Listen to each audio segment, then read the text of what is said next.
conversation with David as if we're sitting around a big table and it's kind of the Zoom room where we are. It's participative, basically Q&A. I don't think we have to worry about David. You've probably, if you think of the span of your career, David, you've had so many questions and so many concerns. I imagine you can handle anything, so we don't need to do that. There's two ways to ask questions. One is with a smaller group, if we stay on one screen, just to put up your hand is fine. We don't have to go to the Zoom hand unless we grow to have more than one screen. But you could use the Zoom hand, but just put up your hand and be able to speak so we don't talk over each other. And so that's one way. The other way is to put your question or concern that David could address in the chat. And Marty here is volunteered to be, oh no, Kate, you're going to handle that. Thank you, Kate. Kate is going to handle the chat. So I'm going to go back and forth. We're going to go back and forth between live and chat questions. So thank you, Kate, for managing that. And our purpose here is that it's our job to discern among two really powerful, important candidates that are running for mayor. And how do we discern? I mean, there's one way is just fly off the top without thinking much or without getting to know David very well or AFTAB.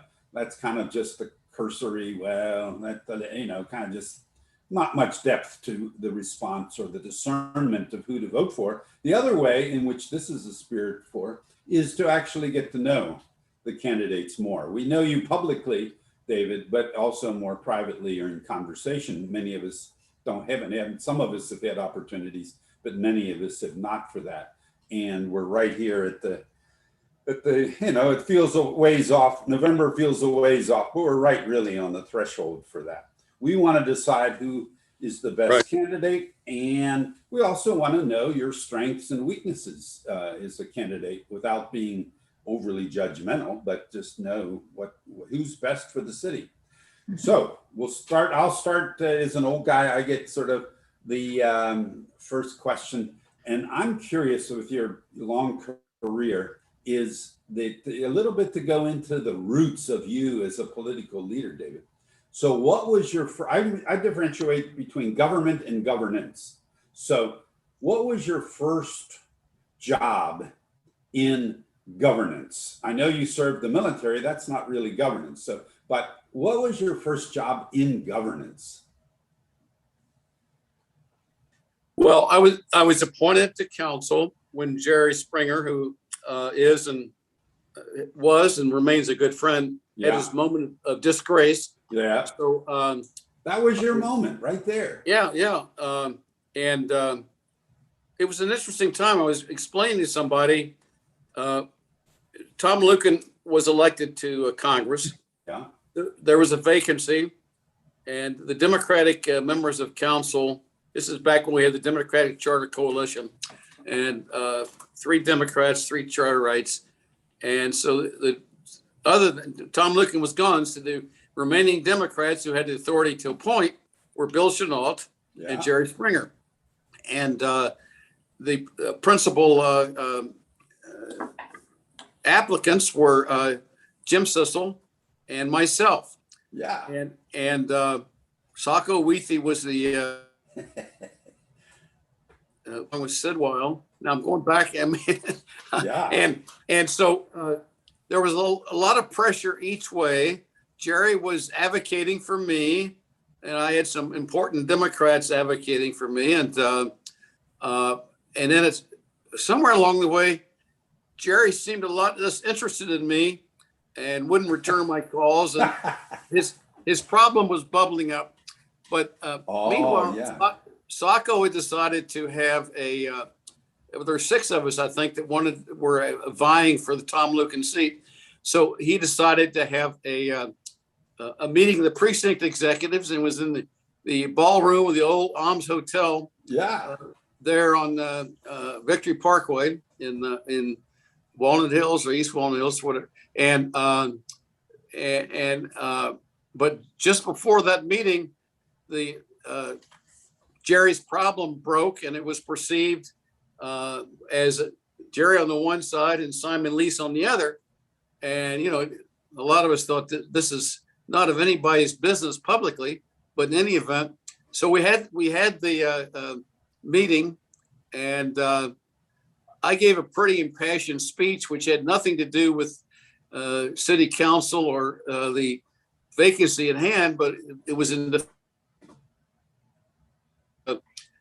and I remember Jim Sissel's face turning kind of white because he thought he had it locked up, and he did, and he got the appointment. Yeah. But then Jerry left council, resigned, and then came back, of course, and became mayor and all the rest. And 2 weeks later, I was appointed to council. So the Democrats in quick succession had 2 brand new members of council, and this is in the spring of 1974. Wow. And there's an election in the fall of 75. And so my job was to try to, I'd finished 13th, I think, or 14th in the preceding race. So nobody really knew who I was. Jim Sissel was better known for a lot of reasons. He was from Cincinnati. I was from Northern Kentucky, and so forth. But so in 75, he came back. He didn't want to be a state legislator anymore. He was going to run for council. And of course, we had a number of incumbents, including Bobby Stern, Charlie Taft, and Tom Brush. Wow. And Republicans still held seats. Guy Guckenberger, Helen Hinckley was there. And so it began to, some began to suspect there wasn't any way that somebody relatively unknown, even though I was incumbent, could survive all that. Yeah. So I finished 9th. Wow. And an elected incumbent was 400 votes behind him, named Tom Brush. Yeah. And we had a recount, and the vote held up. So wow. Anyway, that is a colorful. I love it. That is for those of us old enough to remember. That is a colorful entrance into government. In 75, I finished 9th. 73, I finished 6th. 70, or I'm going the wrong way. 75, 77, I finished 6th. 79, I finished 6th. And then I was mayor under that old system of the Dems and Charterites each split the term. And I finished 1st. 83, I finished 1st. And then until I went to Congress, I kept finishing 3rd. Wow. Now, I don't know why. So then I set out for 20 congressional 13. I decided to come back, and after 20 years away, I finished 3rd naturally. Wow. So, and then last race I finished 2nd. Yeah. And here we are. Thank you, David. What a colorful, and I love the depth or the connections through all of that. It's really history for the city, and in your perseverance as a governmental leader. Who is this is my 19th campaign. Wow, way to go! Hi, Brewster. Hi, Ruth. Denise, welcome, Nikki. So we're in conversation with David, helping us discern who to vote for in this upcoming election and to help others. We serve to help others to make a smart decision for who to be the next mayor. Who is the next question or comment? Greg, you're next. Hi, David. Thanks for being here tonight. A lot of us in the group here have worked with AFTAB for Congress, and we've worked with him. We know him pretty well. I was just wondering, is there anything that you can say that would differentiate you two between AFTAB and yourself as far as being more qualified to be mayor for the city of Cincinnati? Is it some project that you want to work on and finish up, or is there some personal endeavor that you want to do, or is there some characteristic that you have that you think would more qualify you for being mayor than AFTAB? Well, I'm not interested in speaking against AFTAB. The voters in the end have to decide who they prefer and what the competing visions might be and what the competing qualities might be. It seems to me that the thing I have, obviously, is an abundance of experience in elective office. I was mayor for 3 years before. I've now been on council 26 years. Wow. Trust me, when I began, I never dreamed that that would happen. And I had 2 years in Congress, which in many ways was all too brief, of course. And when I count my public service, I include my 4 years in the Navy right out of college for a lot of reasons. It was a very a good time for my personal maturing and philosophy generating, or whatever you want to call it. But obviously, I know a lot about the city, and it's no small enterprise. I'm sorry the phone is ringing. There's no small enterprise. Our annual budget is $1.5 billion. The clerk of court's annual budget is a little over $100 million. We have over 6,000 employees. I said 100 million. It's actually a little over $10 million. I'm sorry for clerk of courts. We have over 6,000 employees. The clerk of court's office has 110 employees, give or take. So there's that. What does the city need just now? We obviously are going to have for a lot of reasons, we're going to have a council that's very inexperienced, relatively young. Only Craig Landsman of the elected incumbents from 2017 is even eligible to run this year. And, we have some interesting appointees and we have some interesting candidates, but no matter how you slice it, you're going to end up with some people that have had no prior city council experience. And as one leader in the Black community said to me, she said, for sure, I think the next mayor should be somebody who has served on council. So there is a relationship between the two, and so that's the strongest thing. Now, I have a list of priorities. I mean, obviously, we've been through a lot in terms of City Hall and council in particular in the last couple of years. We need to get past this assumption that the city council is corrupt. We have to restore, in a lot of ways, public trust, number one. Number two, we have to continue to concentrate on economic prosperity for the entire community. Number three, and you can pick your order of these issues, but anyway, the next issue for me would be violence amongst youth. And when a 16-year-old and 19-year-old kill each other at Smale Park or on the streets of Avondale, the streets of Evanston, or in North Fairmont or wherever, it's very wrong in society, and we need to try to cope with that. And we cope with it with effective policing, with progressive policing. We cope with it with concentrating on employment opportunities and paths that give young people some sense of the opportunity for purpose in their life.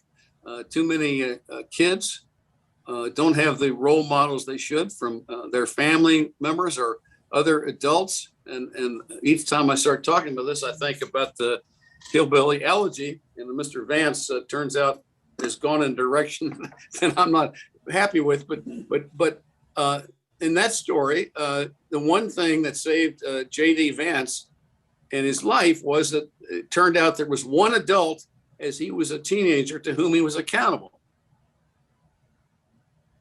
Toting, cursing a grandmother from the hills of Kentucky. And by accountable, I mean that she showed love to him and he understood that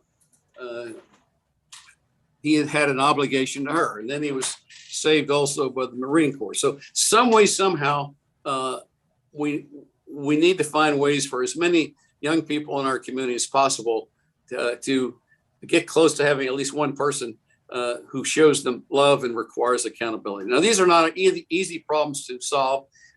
It's related to poverty, which means that jobs that pay living wages are necessary. And, the complexity of the problem is obvious from the work of the Childhood Poverty Collaborative that was organized, I lose track, 4 or 5 years ago, sort of after the Urban League issued its report about Cincinnati being a tale of two cities. And the goal that the collaborative came up with a lot of support from the business community was to bring 5,000 families, 10,000 kids out of poverty. And it turns out you don't just do that. You don't just say, well, here's some money. Those families, and it's the work has evolved into something called Project Lift that the Legal Aid Society is heavily. But the moms, what we're talking about tends to be single moms, need help in understanding how to manage finances, how to understand how to work towards secure jobs and all the rest. So it's no easy task. So, and after last year's violence in other communities, and with the availability of funds from the Federal Stimulus Project, we have been called upon and provided a lot of funds to some new agencies that are working on these programs. And it's you hope to save one child at a time. Yeah, great. Way to go. Thank you. Who is next with a question or a comment for David? Yes, Kurt. It's a pretty simple, straightforward one. It's one that I get asked a lot, so I'll ask you. What's your views on keeping the current city manager if you're mayor? There's a process by which city managers are selected and a process by which they are terminated. It requires a decision that is shared in by the council and the mayor. I think Paul is doing a good job.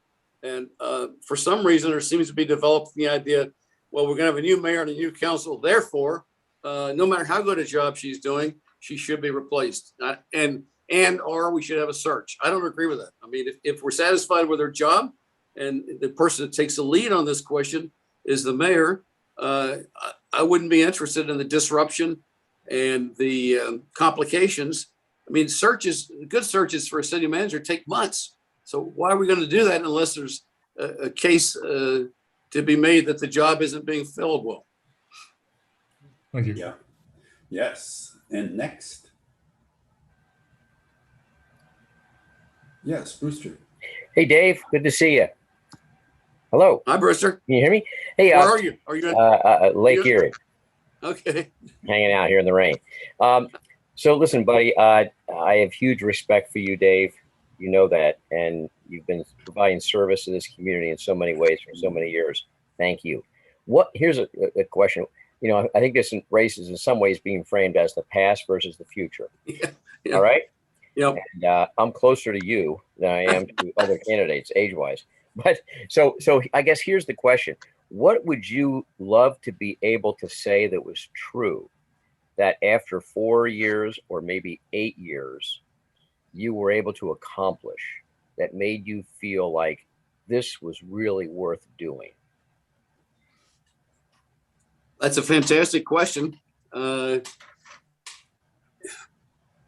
guess there are two ways to approach it. One is to say, hey,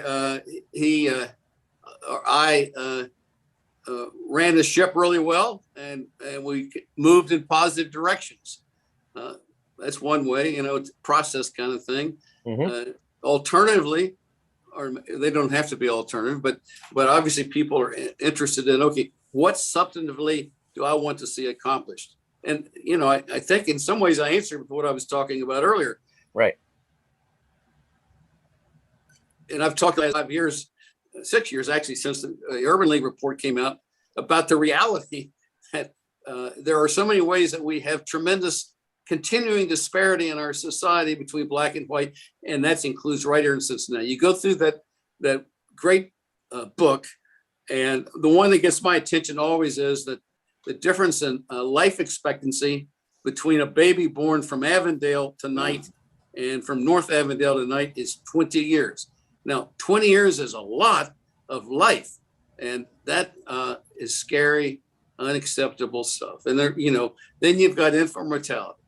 Then you've got the experiences of the pandemic and how it's impacted our black and brown brothers and sisters more than others. The realities of the school system and the difference is in the benefit to blacks and whites from the school system, unemployment, poverty, the paths that are available and not available. I just finished a book which I hadn't become aware of. It's called A Sweet Taste of Liberty, and it got the Pulitzer Prize, I don't know, 2 or 3 years ago. It's a history, and it turns out it involves a lot of Cincinnati, just because Cincinnati was such a prominent city at the time.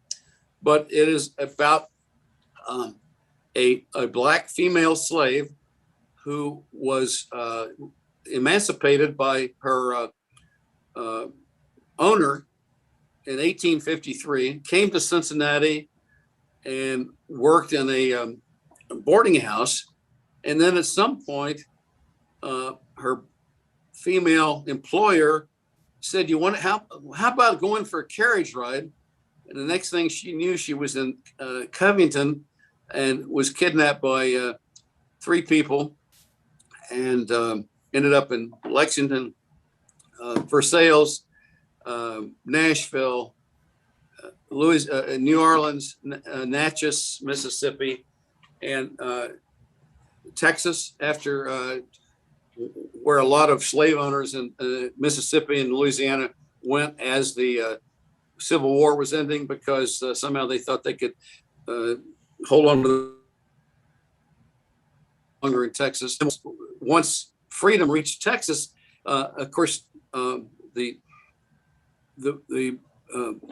person that the book is about was detained in various ways. She worked under a contract, and the federal government, in its emancipation glory, spent a lot of time enforcing contracts to make sure that blacks who had promised to do something did so, and did not work too hard at making sure that employers, quote unquote, who were white, did what they were supposed to. But eventually, this lady comes back to Cincinnati, finds a lawyer who in Northern Kentucky who takes her case. She sues the man who had her after she was, and the case was removed to federal circuit court here in Cincinnati, and she got a judgment. But it was years. I mean, it was like in the 70s, 1870s, that she got her judgment. She'd asked for $20,000. She got $2,500, but it was real money. And the neat part of the story is that somewhere along the way, she bore a son, and her son became a famous lawyer who died only in 48 in Chicago. So why am I talking about all that?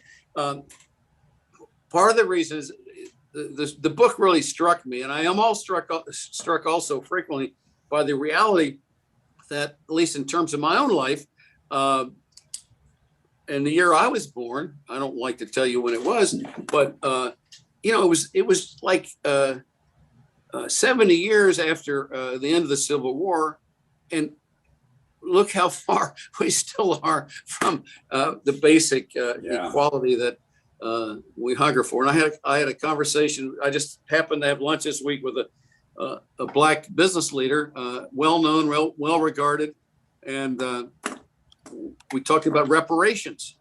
And he said, not that he needs any,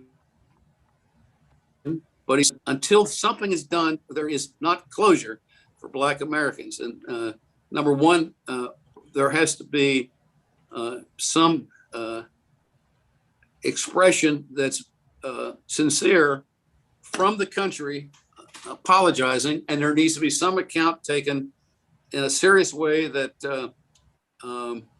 is embraced by most people, that so much of the wealth of this country was built on the backs of Black citizens.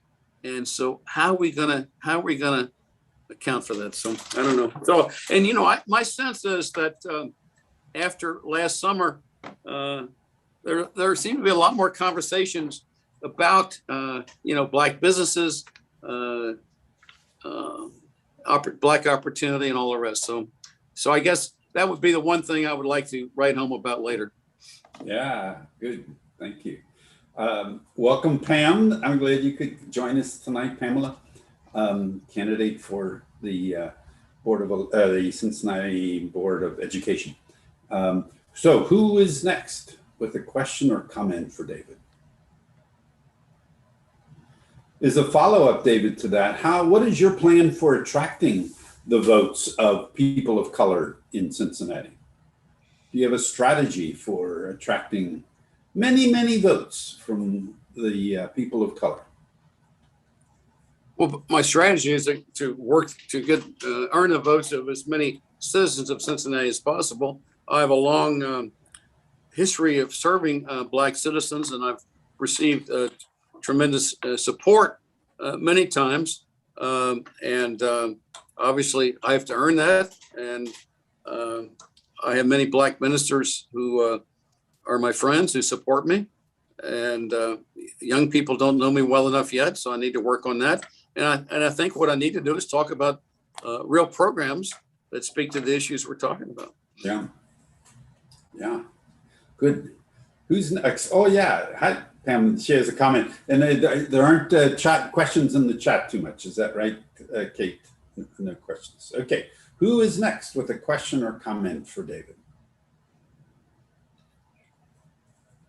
Yes, chat. Yeah, David, you said you've been on council a lot. You've been mayor. Play devil's advocate. What can you point to? I mean, you're only one of 9 when you're on council. What can you point to in all these years that you really feel like you made a difference with? Yeah. In recent years, when the first time I was mayor, Bobby Stern sponsored a resolution, which I was proud to sign, that declared that we would spend 1.5% of our general fund revenues on human services. And by human services, we mean grants to nonprofit agencies outside the city circle. And there were at least a couple years there when we achieved that. When I came back in 2013, it turned out that we were well below 1.3 and there didn't 1.5, and there didn't seem to be a great deal of interest. There had not been a great deal of interest within the city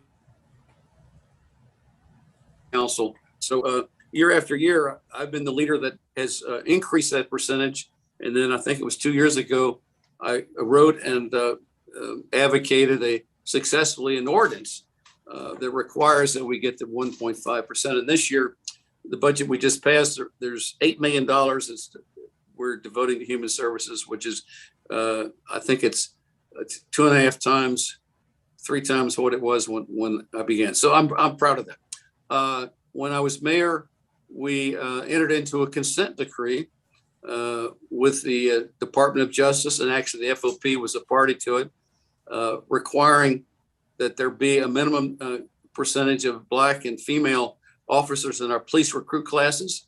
And we've had that consent decree ever since, and it was expanded at some point to include sergeant and lieutenant, promotions to sergeant and lieutenant.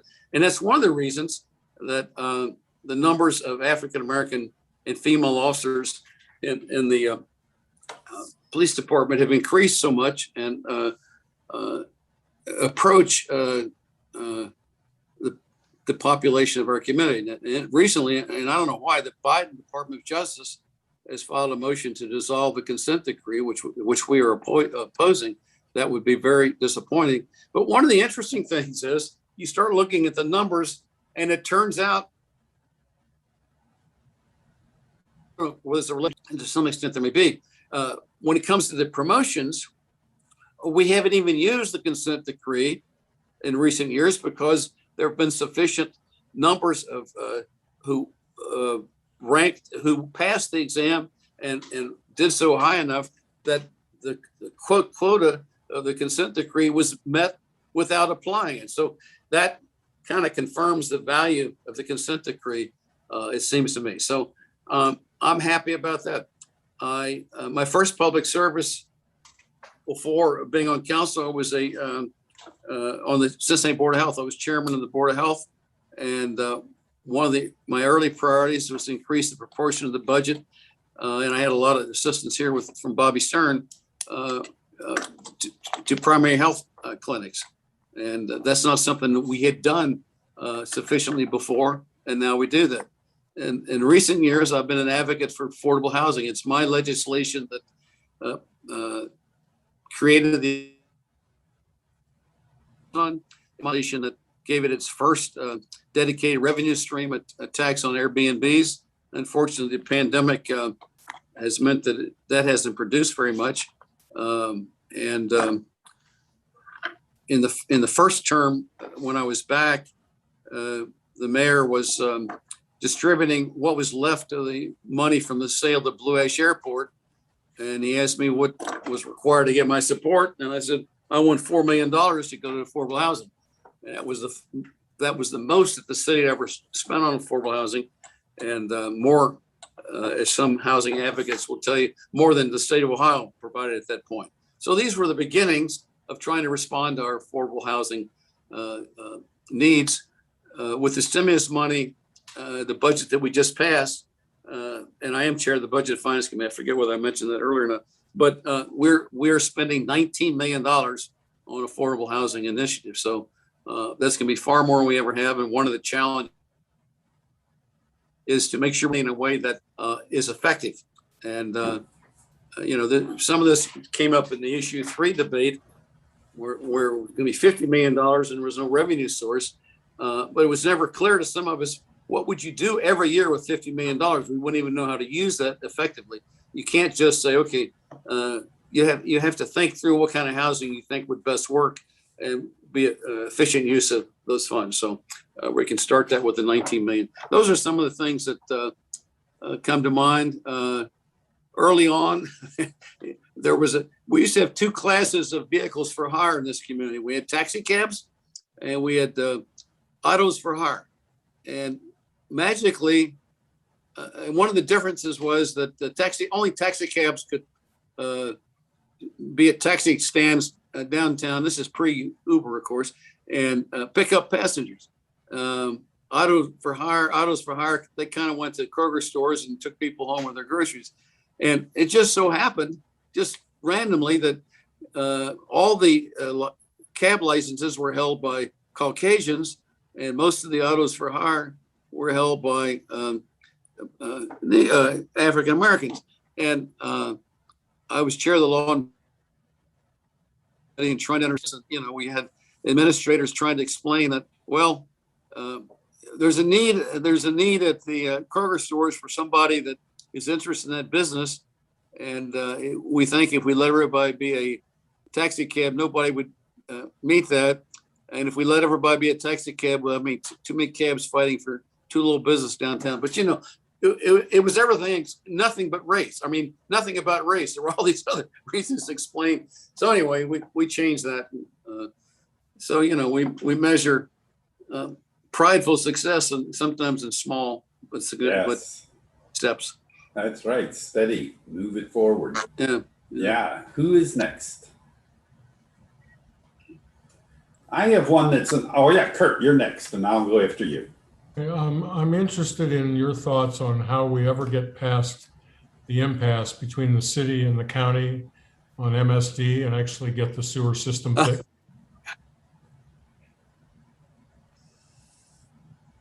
Well, I have to tell you, I spent a lot of hours attending private meetings under the auspices of Judge Barrett, the mayor. I was there as vice mayor, and the 3 county commissioners to talk about the various aspects of the MSD problem. And Denise got elected, and I think there was some assumption, well, now so then it was Todd and Denise. So now we can get peace because the Democrats are controlling both entities. But without getting too specific, I mean, some people will fight no matter whether there's a reason to. So, if I am mayor, I have a strong relationship with Denise. I've known Alicia Reese since she got out of high school. And, there's so much common interest that we need. And, my chief of staff is Gerald Cheka, who whose last job as a reward for doing so well as Director of Public Services was Director of MSD. And he has some strong feelings that we ought to create apparently under state law, we could create a agency that would have membership from all political subdivisions, or all political subdivisions be represented, and the city and the county would have a much more, and it's hard to imagine what it was like in 1968, but at that point the county had very little administrative ability, and the city had the administrative ability, so it kind of made sense for the county to own and the city to operate. That doesn't make sense anymore. And one of the big problems, I mean, you can't understate it, is that we have a pension system that's very challenged, and the MSD employees represent several hundred employees. A large percentage of the employee base that supports the pension system. So if they all leave city service, we have an even more difficult pension system. The solution that we did work out required, and I guess it was never going to happen, required some sign off with the state legislature, allow the MSD become county employees, but to remain members of the city pension system. That was a no-go because PERS wasn't about to allow the general rule that if unless you are from a jurisdiction that has a pre-existing pension system, you have to be covered by PERS. And of course, PERS is big enough that it has overall, I think, it's much better financially.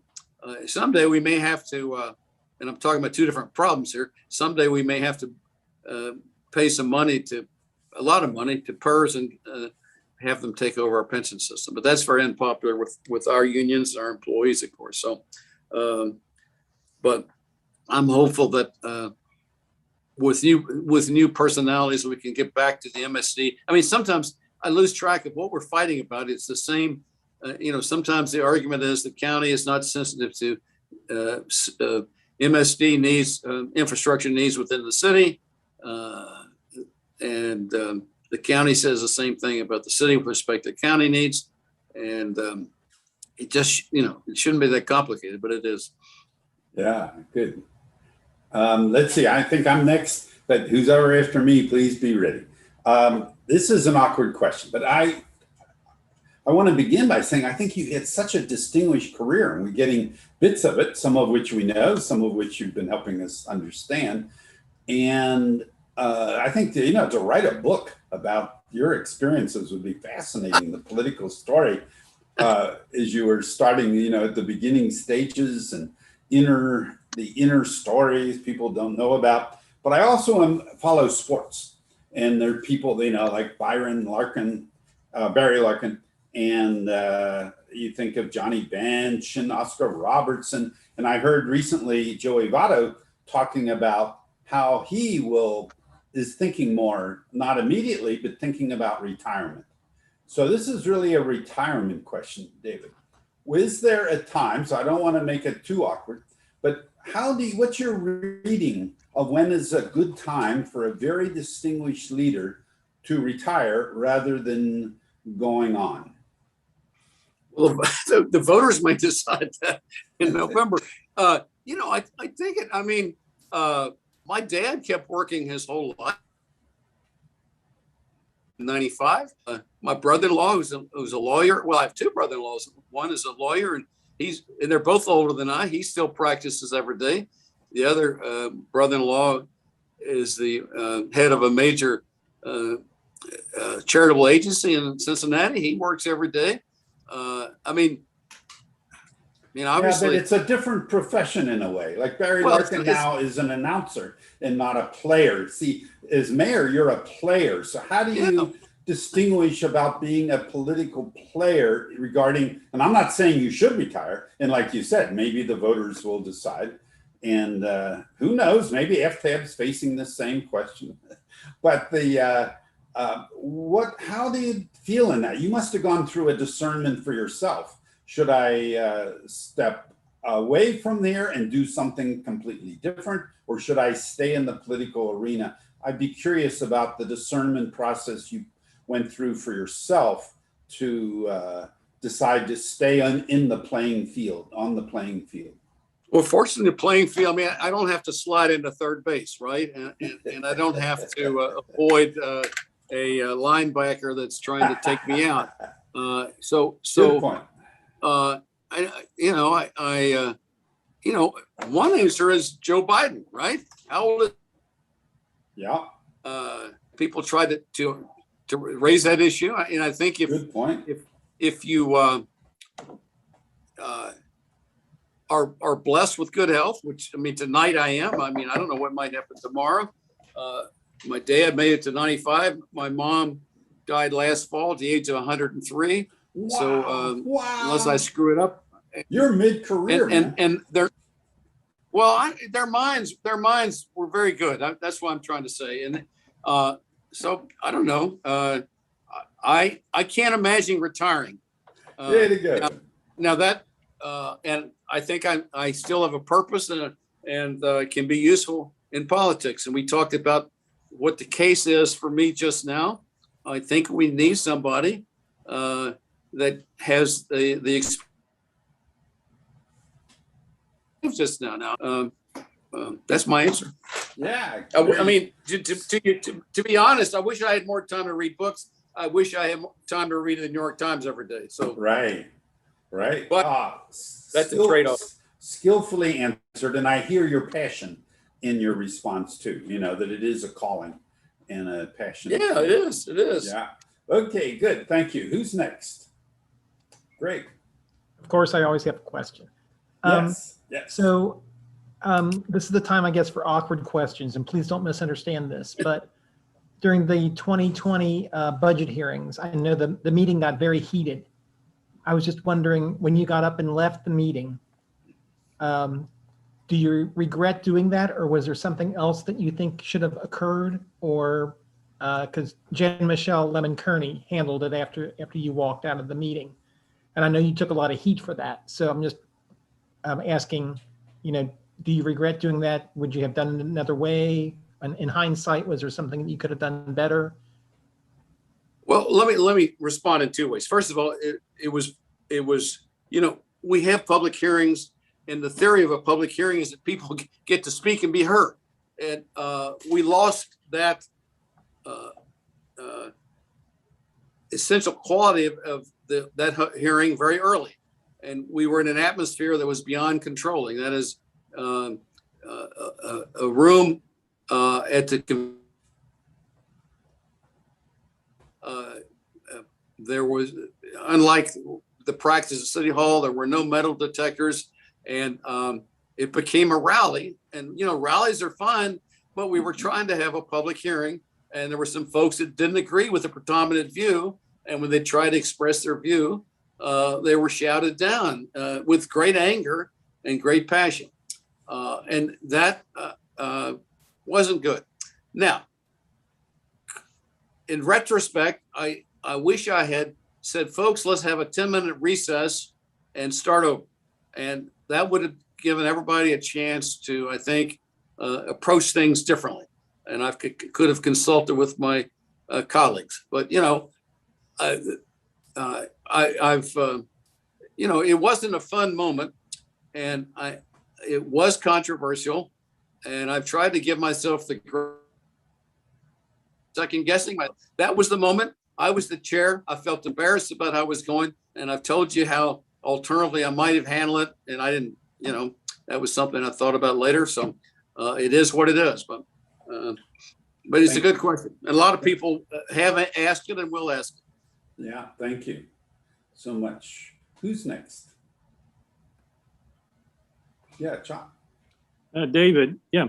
My daughter works for a company that some of what they do is affordable housing. And she's commented it's very difficult working with the city. I mean, she's asked for some money for a project for months and months and months, and they won't give her an answer. And, she was up against a deadline. They knew there was a deadline, and they were like dragging their feet.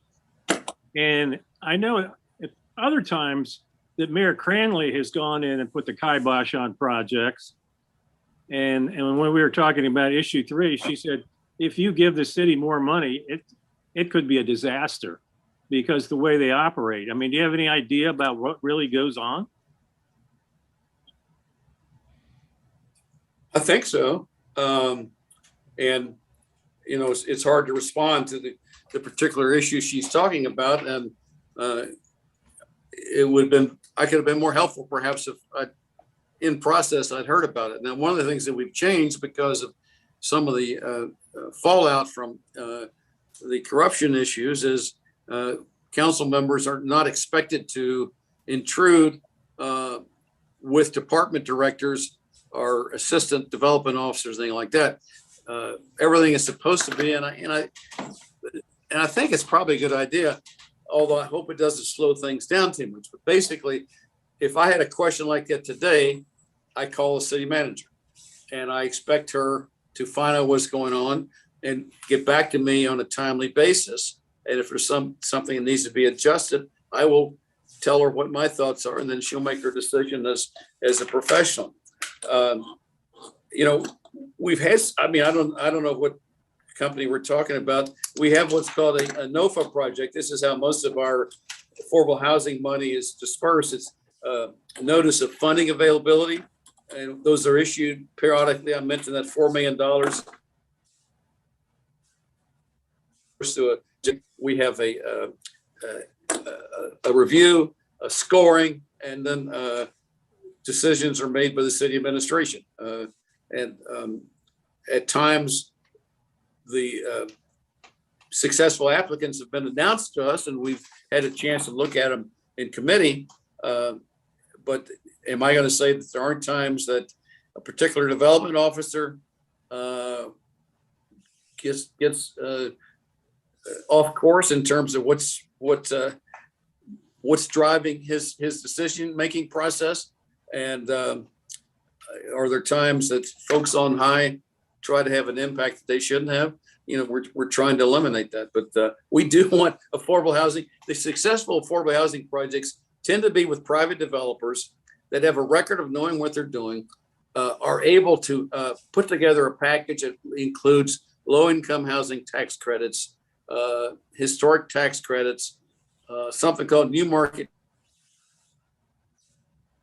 money from the city, possibly tax abatement. So all those things together can significantly reduce the cost to the developer, which means the developer can make his profit, but provide reduced rents, which is a precondition for some of those, particularly LIHTC and so forth. So, I mean, Model Group has a good reputation. OTR, OTR Community Housing has a good reputation. So anyway, but I'd be glad, you know, off camera, offline, I'd be glad to learn more. Thank you, Brewster. David, you've had a chance to look at over time the relationship between the cities in Ohio and state government, and just want to get a sense from you about how important you see it being if you become mayor to work with the other mayors around the state to lobby hard for an urban agenda at the state house level and to try to get the concerns the cities have in front of the new the governor, if he's reelected or if there's a new governor, and the legislature, recognizing that it's obviously skewed currently to the GOP.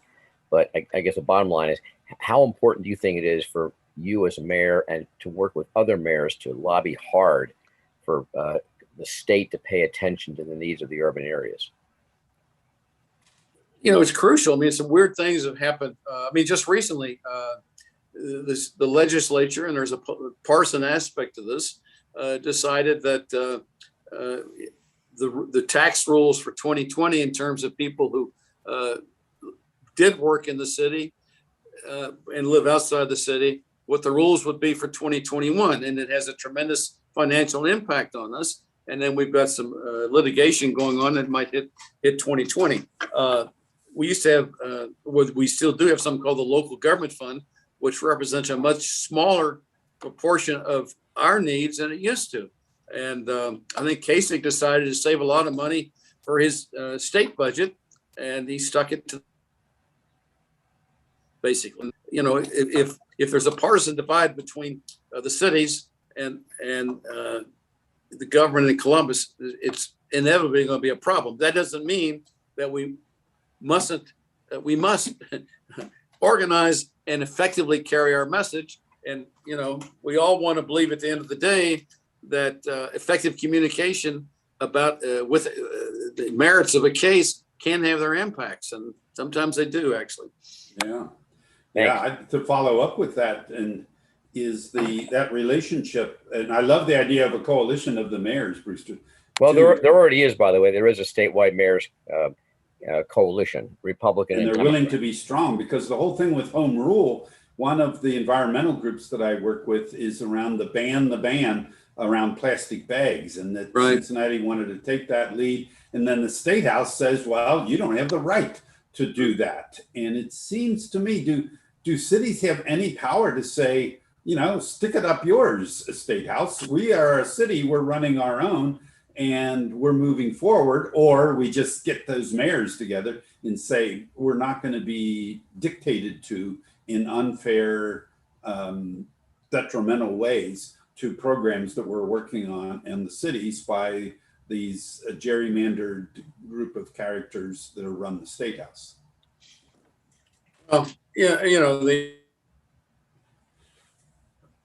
Congress, I was an advocate, a successful advocate for a local Brady bill on handguns and for banning assault weapons. And then the state legislature decided, they passed a bill that deemed that these were matters of statewide concern. Yeah. And as I understand it, under the jurisprudence of Ohio, something that's deemed, and you can always question whether that's accurate or not, deemed a matter of statewide concern, the state legislature can take over. And so home rule is weaker than it used to be. And there were some efforts in the current council. There was, I forget some term about a gun stock or something that is a way to avoid some of the limitations on or increases the fire capacity of a weapon.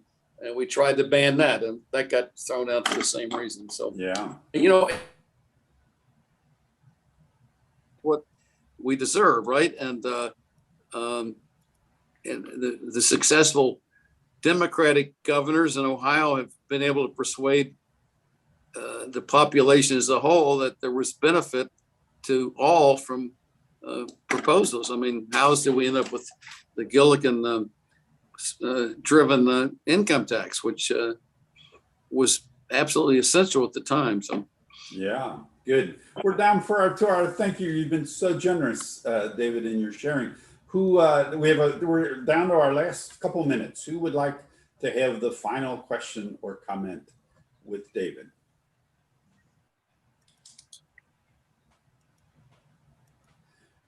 I'll take the final one. So here we have this. I always think of stages of a campaign, and maybe Kevin can jump in here too.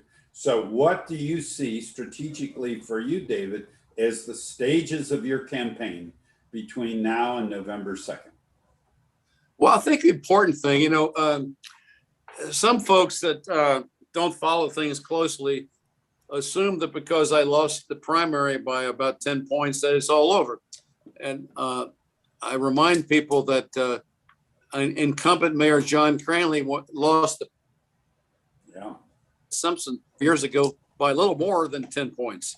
And on this election, more people voted on issue 3 than voted on the mayor's race, which may tell you something about voter turnout and so forth. So I perceive that people are beginning to think about, okay, who do we want? What are the strengths and weaknesses, and who ought to be the next mayor? And that's going to pick up as we go along. Now, for us, I mean, we're starting to do door-to-door canvassing. I'm starting to get out quite a bit. I served my first beer this summer at Westwood second Saturday, and I'll be back every second Saturday. And so that I can think for a minute, because I think we all missed. I know there's no substitute for eye contact and body language, and yes, So, and Kevin may have some other ideas, but we're busy recruiting volunteers. We're going to be putting up signs. We're going to be raising money, having house parties, and all that stuff. Way to go. So we got plenty of vacancies. We have plenty of volunteer vacancies. So the website is manforcincinnati.com. Yeah, great. Yeah. Closing thank yous or comments. This is now kind of not a question time anymore, but any thank yous for David's service and for his sharing tonight. Anybody besides me? Yeah, Brewster. Well, thank you, David. I have huge respect for you, buddy, and Betsy even more. Yeah. Yeah. That's what everybody says. That's what everybody says. So Just joking. I know. And send our love to Betsy, and as she's facing that healing too. Hey, this is really fun. I like your format. It's freewheeling, so that's good. Yeah, we like it to be personal, and you shared beautifully and skillfully, which is understandable. Keep in touch also with you, Kevin. Let us know any ways that we can support you in your campaign. And good. Thank you. Thank you so much. Thanks everybody for coming. Really appreciate it.